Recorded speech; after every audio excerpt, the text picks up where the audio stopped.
Before I say anything at all, I want to thank Paul Morrison for being here. Pleasure to see you today, Paul, and thanks for taking the time to join us. In a conversation with Paul and many other conversations, what I've learned, and it's something I already inherently knew, but Paul and others have helped me discover this myself and really put words around this, that what we do at Drake Relays, with the week-long celebration of athletic events and community activities, we honor athletic achievement.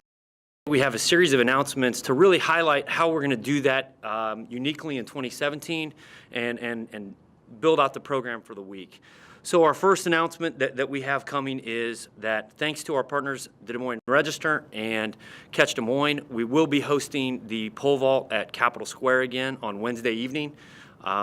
It's a wonderful venue, and anybody who has seen that event there last year, who saw that event last year, or has seen the pole vault, to see athletes invert themselves and go over 19 feet on the men's side, or over 5 meters or 16 feet on the women's side.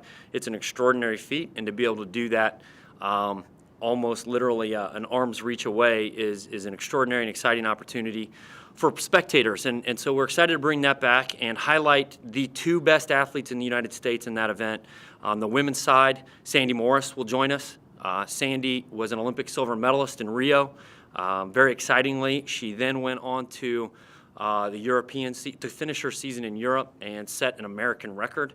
She is one of she is the American record holder outdoors, 5 meters even, 16 feet 4 3/4 inches.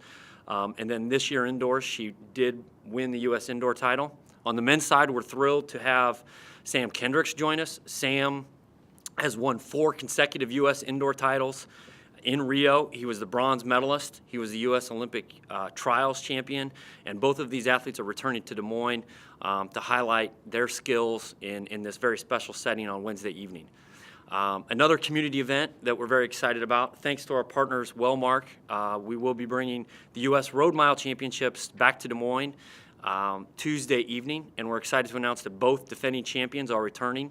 Heather Kampf, she's won she's a 4-time winner of the Grand Blue Mile. She's won 3 consecutive U.S. Road Mile champions, so she's returning to increase her streak of national championships in the event.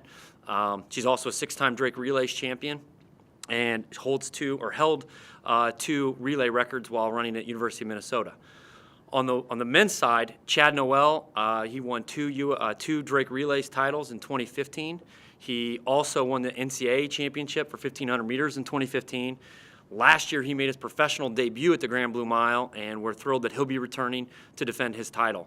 And more exciting than just those 2 announcements is all 4 of those athletes will also plan to join us in the stadium. So we'll have Olympic medalists and some of the best middle distance runners planning to join us there as well.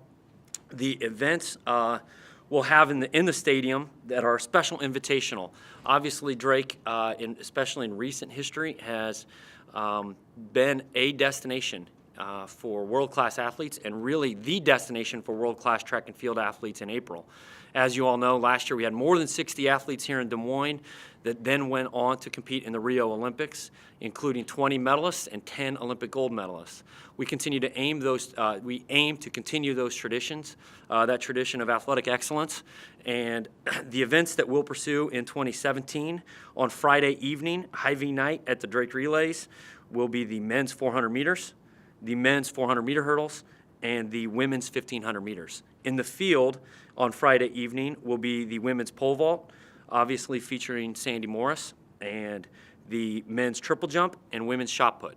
On Saturday, on the track, the events will be the women's 400 meter hurdles, the men's 1,500 meters, the women's 100 meter hurdles, the men's 110 meter hurdles.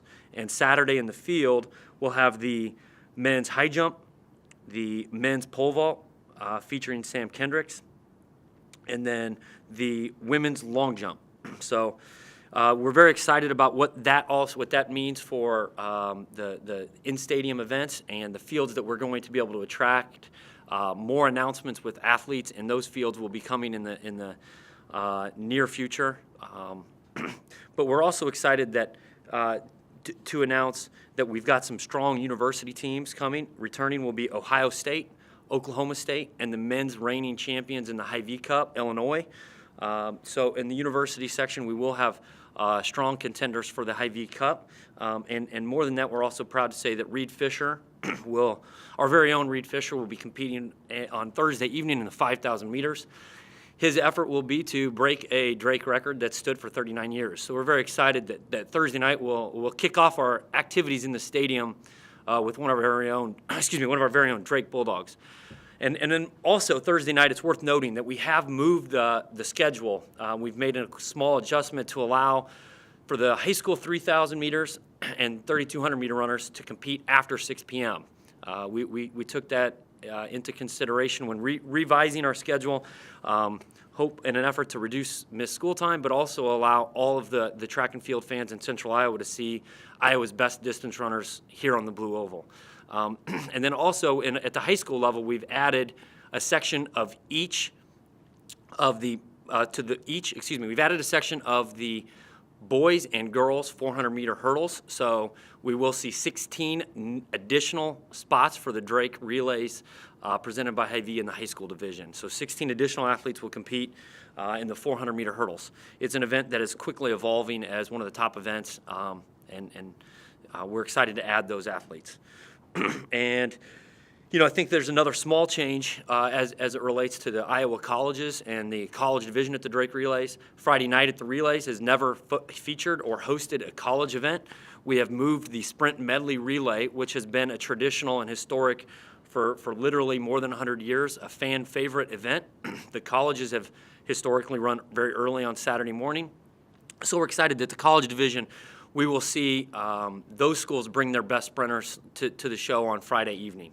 And in closing, we're also excited to announce that we will return as a part of the USATF Championship Series in 2017, including a 2-hour broadcast on NBCSN on Saturday afternoon.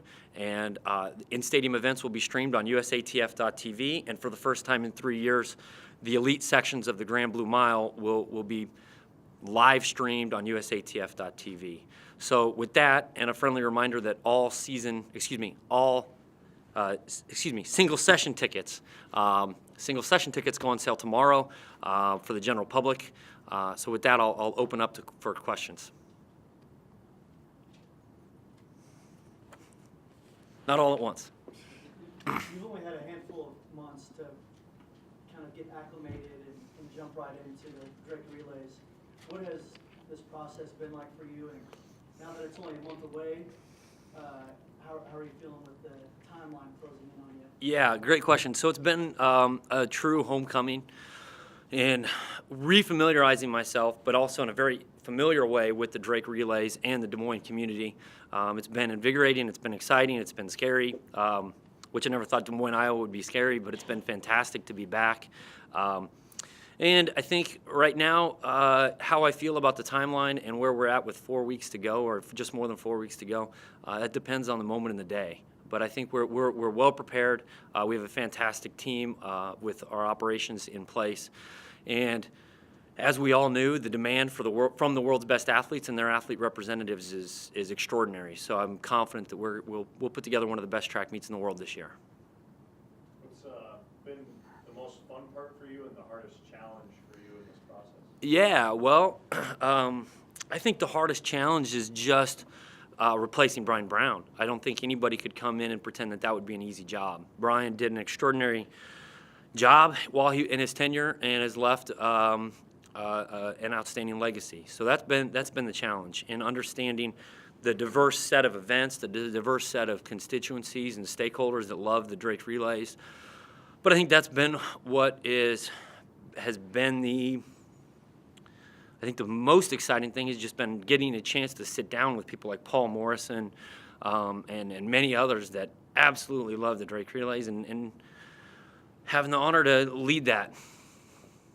Everyone wants to compare Drake and Penn, obviously. How do you continue to raise the bar beyond this year for Drake, and what have you learned about it so far to help you with that? Yeah, that's right. I mean, I think, as you know, I've spent a couple years at the University of Pennsylvania in the Penn Relays, and I just don't think there is a comparison because here at Drake, we honor athletic achievement in an extraordinary way, particularly as it relates to Iowa high schoolers and Iowa collegians and those professionals wherever they are in the world that have a tie to Iowa, and it's unprecedented, and it's just really a special experience. What went into the decision to take the pole vault back to Capitol Square again this year? Well, I think the overall community engagement around the event and the excitement that was left after the kind of a footprint of the event, and then of course the support of the Des Moines Register and Catch Des Moines, very willing and excited to bring the event back to the community. So it was an easy decision.